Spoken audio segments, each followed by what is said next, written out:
লাইফটা যেন ঠিক হয়েছে, আমি ভাবছি যে আমি সুইসাইড করে ফেলবো। আমার এরকম সিচুয়েশন হয়েছে।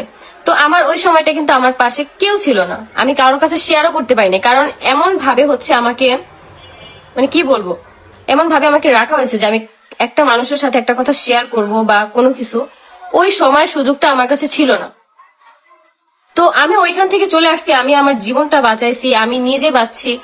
মানে এটাও হচ্ছে কিছু কিছু মানুষের ভেবে সংসারটা করে নিতা বা এরকম, কিন্তু আসলে কি যে যার জায়গা থেকে না মানুষ চায় যে কোনো মেয়েই হচ্ছে নিজের সংসারটাকে করতে চায় না, যত কষ্টে থাকবো। মানুষের অনেক ডিপ্রেশনে আসো, যে আমার মনে হচ্ছে যে এইখান থেকে আমি বের হলে সুস্থ থাকবো, বা এখানে থাকতে থাকতে আমি মেন্টালি ভাবে সিক হয়ে যাচ্ছি। আমি বলবো যে সেখান থেকে বের হয়ে যাও, ভবিষ্যতে কি হবে না হবে ওই কথা চিন্তা করার কোনো মানেই নেই। ভাই আমি আমার এই লাইফের এই সিচুয়েশনে না পড়লে আমি কখনোই বুঝতাম না যে একটা মানুষ কেন সুইসাইড করে, একটা মানুষ কেন আত্মহত্যা করতে যায়।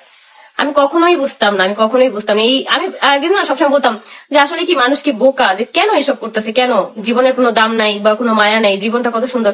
কিন্তু যে হচ্ছে ওই সিচুয়েশনে পড়ে, যারা হচ্ছে মানে সামলে উঠতে পারে বা সেই সময়টাকে হচ্ছে কাটায় উঠতে পারে, তারাই হচ্ছে লাইফে মুভ অন করতে পারে। বা যারা হচ্ছে যেটা করে ফেলে, সে যদি নিজের জীবন নিজে দিয়ে ফেলে, সেখানে তোর কোনো কিছু করার নেই। অনেক অনেক ধন্যবাদ আপু আমার নাম নেওয়ার জন্য। থ্যাংক ইউ আপু, থ্যাংক ইউ আখি আপু, আপনাকে আমার ভালো লাগে, থ্যাংক ইউ, অনেক অনেক ধন্যবাদ।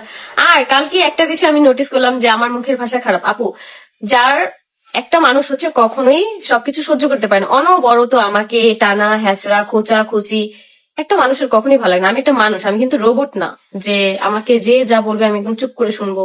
এত খোঁচাখুচি করার পর একটা মানুষ কতক্ষণ ধৈর্য ধরতে পারে, কতক্ষণ সহ্য করতে পারে?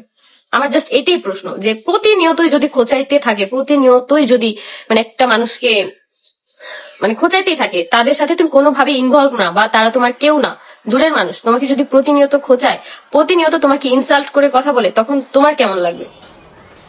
মানুষের মাথা মানে খুব সহজে বিগড়ায় না। আর আমি ওইরকম মেয়ে না, বুঝছো, আমি ওইরকম মেয়ে না যে হচ্ছে অনবরত মানুষকে মানে হুদাই মানুষকে গালাগালি বা কিছু।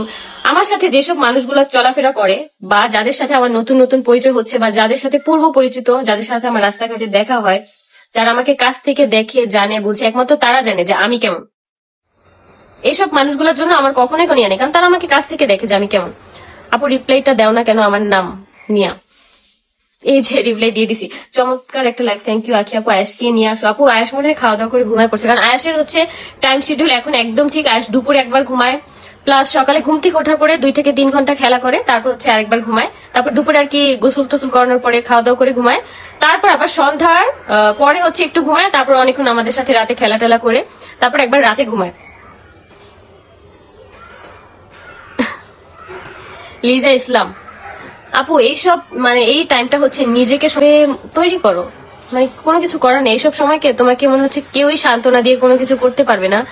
নিজের বলবো যে নিজেকে নিজে টাইম দাও, নিজেকে নিজে প্রশ্ন করো যে আমি কি ভুল করছি, ভালোর জন্যই করে। অবশ্যই সে আইডিটা নষ্ট হয়ে গেছে, আমার কোনো ভালোর জন্যই হয়েছে।